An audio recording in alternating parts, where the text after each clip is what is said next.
Okay, in this video we will talk about the limit and continuity derivatives of functions. Okay, first of all, we learned scalar valued function and vector valued function. Actually, you are familiar with a scalar valued function, and in that case, it is just the case that you uh, f is defined by r to r, like x to x is very simple case. F of x equal to 2x, it is the scalar valued function. Or you can also think about the case that r2 from r2 to r, it is x comma y to f of x comma y is x plus y, like that. It is also a scalar valued function.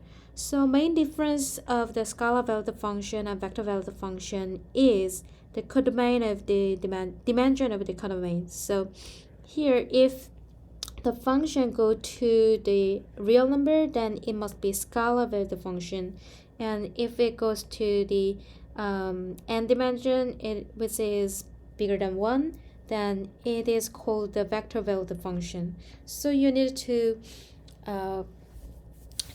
verify which functions are scalar valued function or vector valued function. So in the case that if function f is a scalar valued function, then we can think about the level set of a function. Here c is a real number because our function goes to the real number. So in the case, we can think about the level set. So it means that the value of a function is c. So this level set is just the inverse image of the number c. So this means that all x in our domain which has the value c. Okay, so we will solve some problems that the finding the level set of a function. Okay, and if a vector valued function f is given, then we say that range of f is just the image of f, and the graph of f is also defined like a scalar valued function. In R2, no, if f is just the R to R, then we draw some graph like this, right? X to f of x. It means that actually this graph is drawn in the R2 plane, and if we write down as a set, it must be y equal to f of x, like that. It is the set of points that contain all points in this graph. Okay, so as we write down like this, we can say that the graph of a vector valued function is the main and uh, our function value. So if our domain, if we take x in our domain D and our function value is y, then x comma y, and it'll be r to r n plus n because x is in r. I didn't write down it, but if we think that our domain is in the r to the m, then this x must be in the vector r to the m, and y is r to the n. So these x and y are like a x1 to xm and y1 to yn. So there are m plus n components, so it must be in the r to the m plus n. Okay, so graph of a vector valued function is given by like this. Let's go to the problem 1. We want to find the domain of the given function. Okay, actually you can think about that it is r is a function from r. Actually it is not r, but it'll be the more smaller, it'll be a smaller set. We want to find this domain, and the reason why I write down R is our input has only one variable, so it must be one dimensional. So it is not R2, not R3, it is just the R real value, and it goes to R3 because there are three components. So we think about the function like go to R3, okay? So we want to find the domain of the function.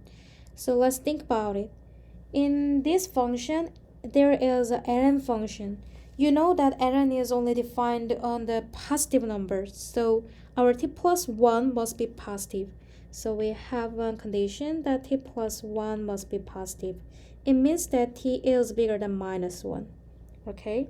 In the second case, you can see that there is a square root.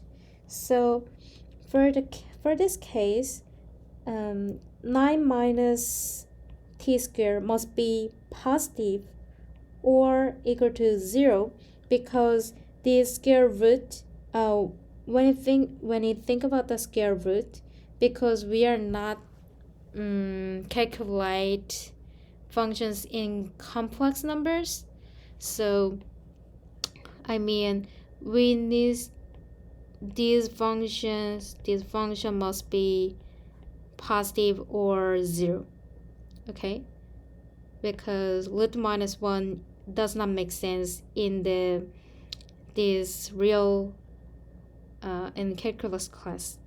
Actually, when you learn complex numbers, then it'll be okay, but in this class we'll think about the real values. So these 9 minus t squared must be bigger than 0 or equal to 0. However, here, if this is equal to 0, then this denominator must be 0, so it does not make sense, right? So it cannot be 0 because of the fraction, okay? And then this one is defined on all real numbers, so it'll be okay. Let's combine these conditions. Then you get, just a minute, it'll be better. T squared is less than 9, and it means that t is minus 3 to 3. So if we combine these ones, let's think about the real line here. It is minus 1, minus 3, and 3. So first the condition says that t must be bigger than minus 1 here, and the second condition says that t is from minus 3 to 3. Okay, so the intersection is here. So it means that t must be bigger than minus 1 and less than 3. So our domain is given by 1, 3. Okay, like that. F is, for the second problem here, f is cosine t, ln t, and 1 over t minus 2. So we know that cosine is were defined on the real number, all real numbers, so it'll be okay. And we know that ln t is only defined on the positive numbers, and we know that the 1 over t minus 2, in this case denominator must be non-zero number, so we have the condition that t minus 2 is not equal to 0. So it says that t is not equal to 2. So our domain is from 0 to 2 and except 2 to infinity, like that. Or you can also say that 0 to infinity but except 2, like that. They are the same sets, so you can say that this set or this set. Or also you can say the notation like x and x is bigger than 0 and x is not equal to 2. You can also write down like this. Okay, then let's go to the problem 2. In this problem, we will think about the level set of the function. Okay, first of all, if we think about the case function f of x, y, z equal to x plus 3y plus 5z. And in this case, if c is equal to 0, c is the value, so it means that we want to find the level set of c, so f inverse 0. We want to find the f inverse 0. So we are focusing on the x plus 3y plus 5z equal to 0, because this level set is defined by this relation, and this relation means that if we think about the c equal to 0, then f of x comma y comma z here, x plus 3y plus 5z equal to 0. Yes, this relation, this equation implies the this level set. So what is this equation? Maybe you are familiar with this one because it is the linear equation of a plane, right? So we can say that the normal vector is 1, 3, 5. Actually, it is from the coefficient of these forms. And we know the point here 0, 0, 0. It means that if we put x equal to 0, y equal to 0, z equal to 0 in this left hand side, then you get 0. So this equality hold. It means that this point P lies on the region. Okay, so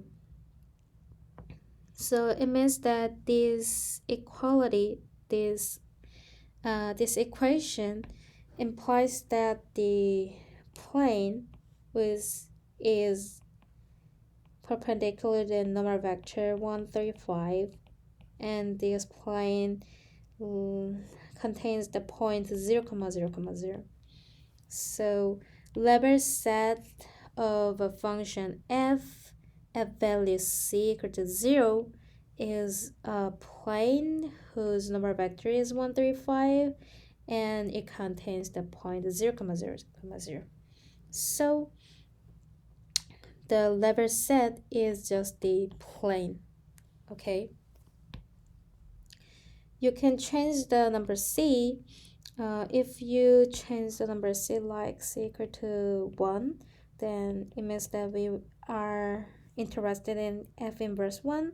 So we focus on the equation x plus 3y plus 5z equal to 1. Okay, this is f of x comma y comma z, and this is the number c. So let's think about this case. And in this case, you also think about it. It is the plane, and it'll be the normal vector 135. And if you put 1, 0, 0, 0, then you get 1, right? 1, 0, 0, then you get 1 here. So we can think that the normal vector of two planes are the same. So even if we change the number c, the normal vector was not changed. Okay, but the point the plane contains is changed. Okay, so this is also plane which is perpendicular to our normal vector 135, but it passes through the point 1, 0, 0. So we can conclude that if we think about the f inverse c, it must be the plane whose normal vector is 135, and it contains the point P, which is the C, 0, 0.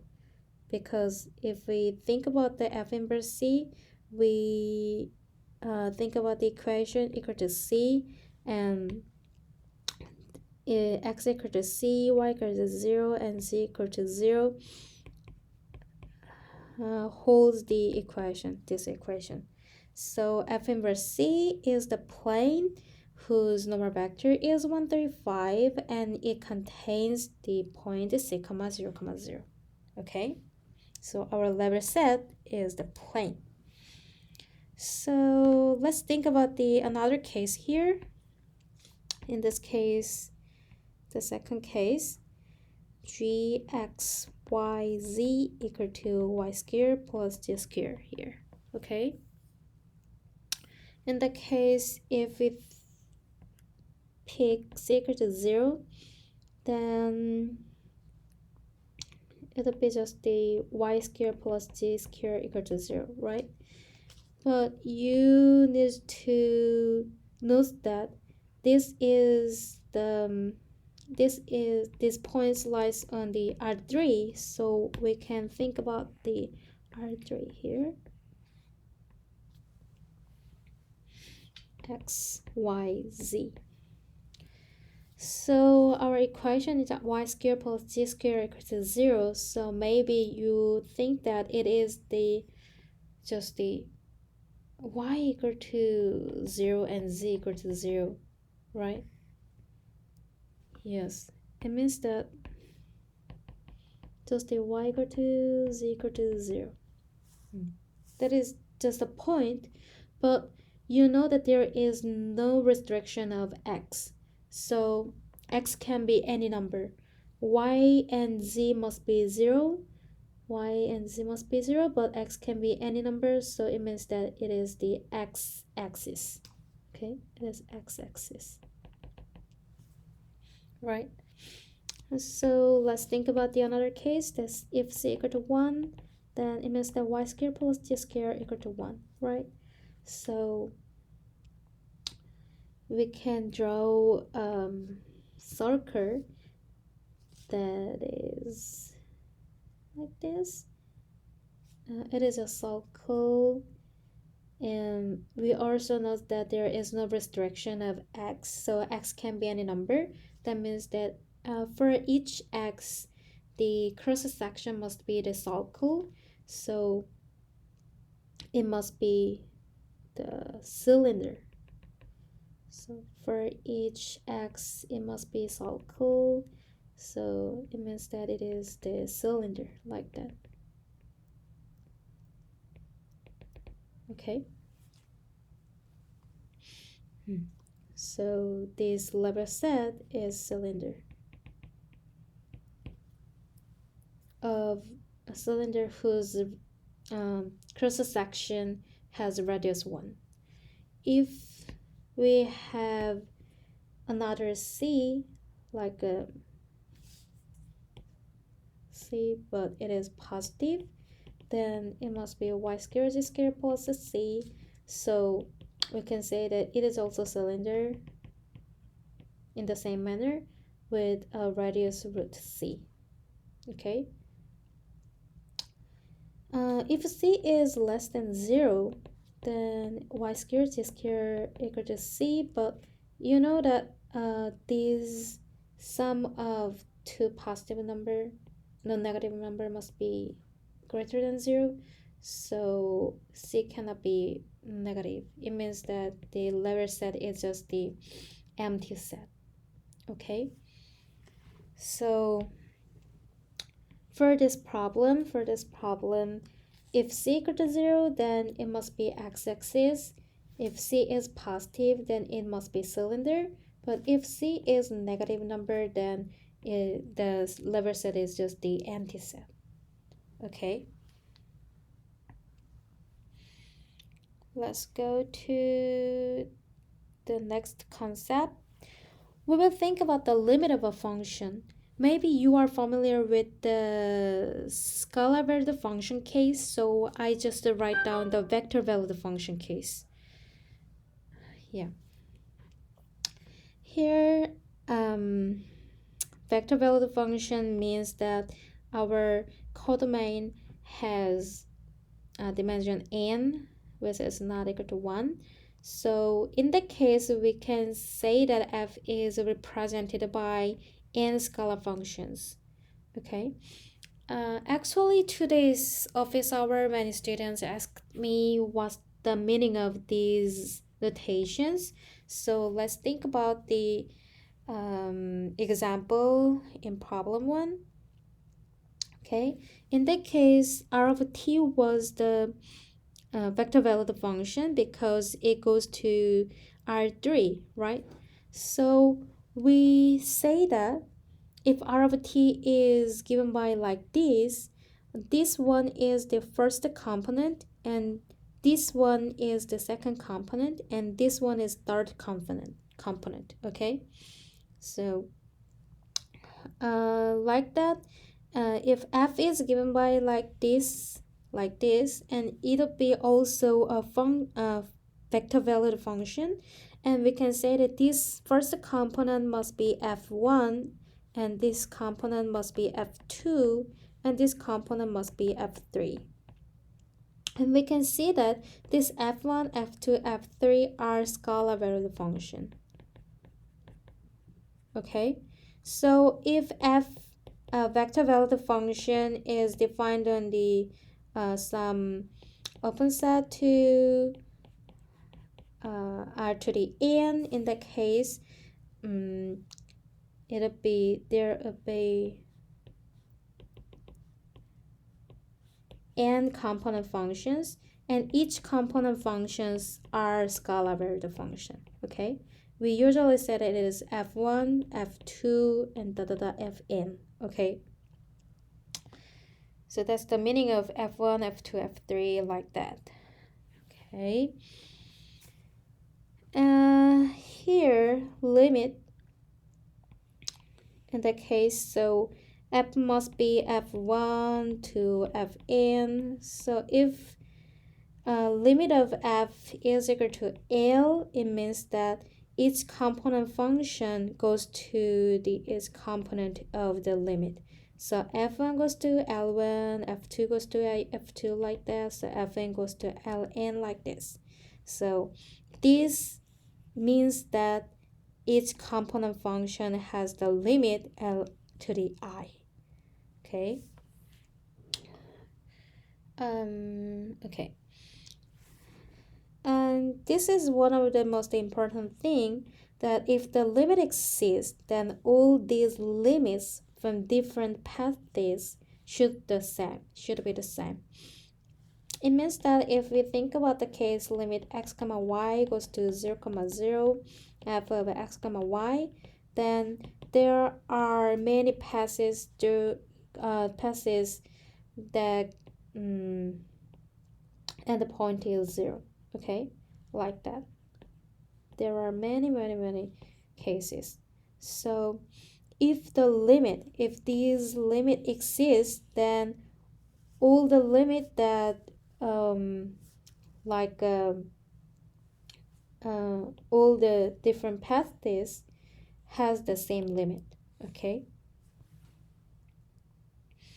let's go to the problem 3. So we want to show that this limit does not exist.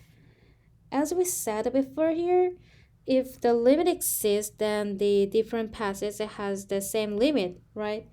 But since we want to show that this limit does not exist, we want to find two different paths, but which has the different limit. Limit is different, okay? Path 1, path 2, but its limit does not the same thing. Okay, so when we think about this type of problem, the first thing we think about is the case that x-axis or y-axis. In the case x-axis, it means that y equal to 0. So let's think about the case limit x comma y goes to 0 comma 0. Sorry for that. x squared minus y squared over x squared plus y squared, but we want to say that y equal to 0. Okay, in the case when we find the limit, we first think about the y equal to 0, so we put y equal to 0 here, then we get limit x comma y go to 0 comma 0, but we get x squared over x squared because we put y equal to 0 here, so it is just the 1, right? So limit 1 is just the 1. And let's think about the case y-axis. It means that we choose a path that x equal to 0. So it means that limit x comma y goes to 0 comma 0. But we think about the case x equal to 0. I'm really sorry about that. I need to change the sound. Okay. So here x squared minus y squared over x squared plus y squared. So it'll be, if we put x equal to 0, then limit x comma y goes to 0 comma 0 must be minus y squared over y squared. Okay, so it is limit x comma y goes to 0 comma 0, but it is minus 1, so it'll be minus 1 here. We can see that this limit and this limit do not have the same limit, right? So it means that this limit does not exist, because the limit through the path y equal to 0 and x equal to 0 does not, they are not the same value. Okay, so limit x comma y equals to 0 comma 0, x squared minus y squared, x squared plus y squared does not exist. Okay, let's think about the another case. Here, as the previous problem, we want to try x-axis. So let's think about the y equal to 0 case. So in the case, limit x comma y goes to 0 comma 0, and y equal to 0, xy cosine y, 3x squared plus y squared. If we put y equal to 0, then 3x squared, but here denominator must be 0, right? So limit x y 0 comma 0, and the function must be 0, because we put here y equal to 0, then it must be 0. So the limit of the function is 0. And let's think about the case y-axis. It means that we think about the case x equal to 0. In the case also, we saw that if the here x equal to 0, then the function must be 0, so the limit must be 0. Okay, so we know that this limit must be 0. Oh, actually, to show that this limit does not exist, what you want to do was to find two paths that have the different limit. But here you can see that the limit are the same, right? So we need to find the another path. So the next path that we usually do is y equal to x. It means that if there is a plan x comma y like that, we want to find the path that goes to 0 comma 0, and the first case, the x-axis, means that we think about the case like this one, and the second thing here, y-axis, means that we think about the path like this path. But here y equal to x means that we think about the limit through this line. Okay, let's think about it. If y equal to x, then our limit x comma y goes to 0 comma 0, y equal to x. xy cosine y 3x squared plus y squared equal to limit x comma y goes to 0 comma 0. And if we put a y equal to x, if we put x here, then we get x squared cosine x 3x squared plus x squared. Okay, it means the limit xy goes to 0 comma 0, and for x squared, and here x squared cosine x.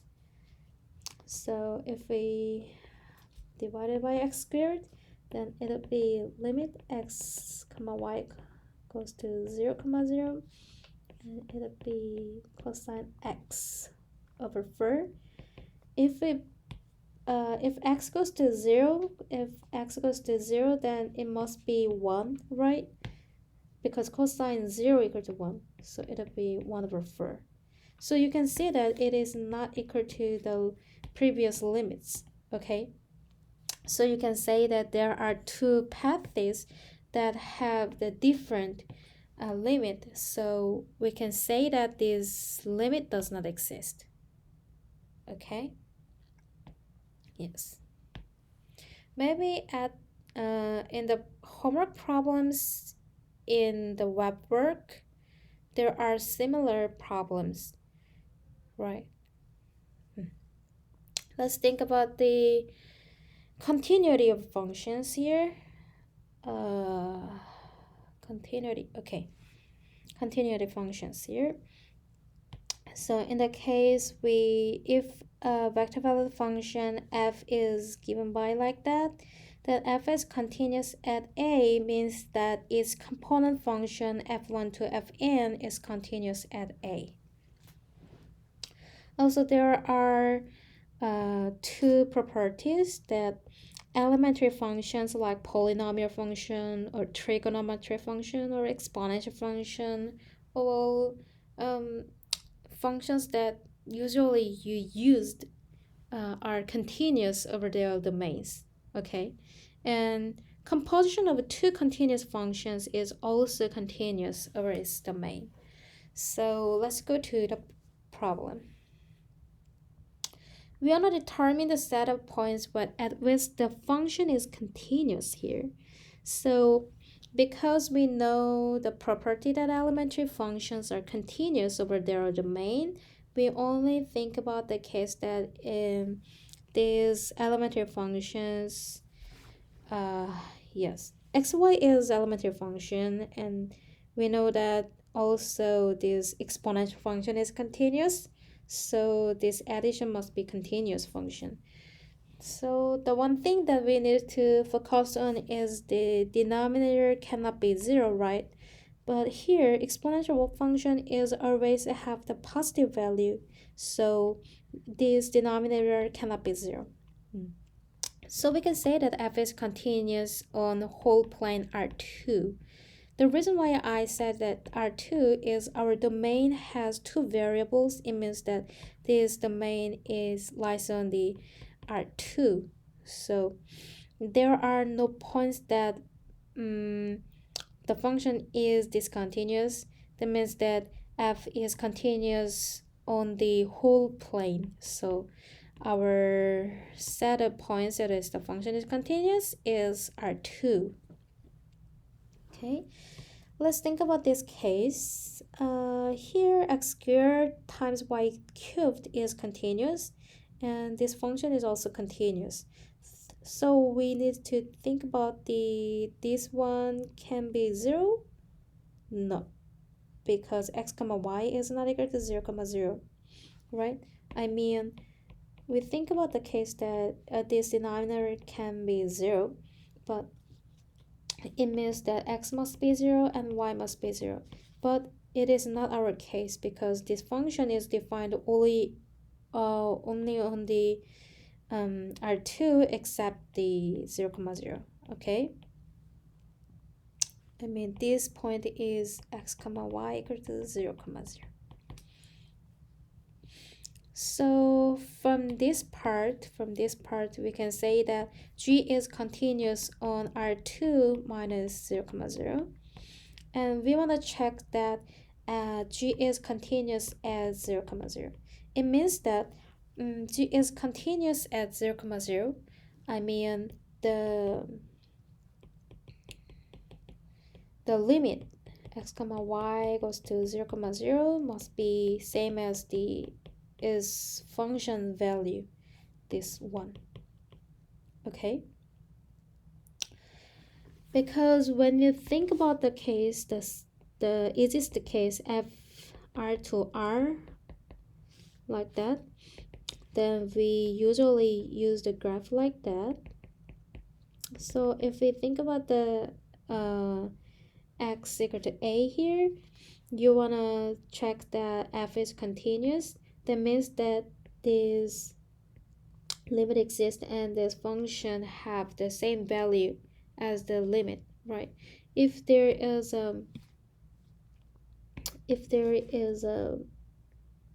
another value here, what is f of a, but the limit is this one, then it is not a continuous, it is discontinuous at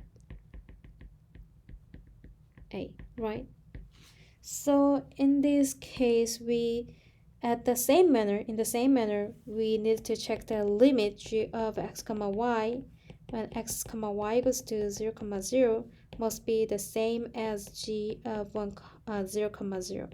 It is the function value at 0, 0. It must be 1 because it is defined 1. Okay, so we will compute the limit. Okay, but here when I think about the limit x comma y comma 0, 0 here and gx comma y is actually this function, because this means that x comma y goes to 0, 0, so x comma y is not 0, 0, because there is these numbers, these points are going to 0, 0. It means that this number going to the 0, 0, so it means that this point is not 0, 0 yet. Okay, so we use the first function here, limit x squared y cubed to x squared plus y squared. We want to find this limit. However, when you think the case that y equal to 0, it means that you think the x-axis, then you know that this function must be 0, right? So in that case, the limit must be 0, right? So even if we don't know the existence of the limit, we can say that g is not continuous at 0, 0 because our one limit of this along this path is not equal to 1. Okay, what I want to do is limit g x comma y goes to 0, 0 must be the same as 1, but one of the path we say that this limit was 0, so we can say that it is not equal to 1. This limit does not equal to 1. Okay, right? So it means that g is discontinuous at 0, 0. Okay, so our set of points at which the function is continuous is just the r squared minus 0, 0. Okay, I can say that like this. Let's do the last problem. Okay, here.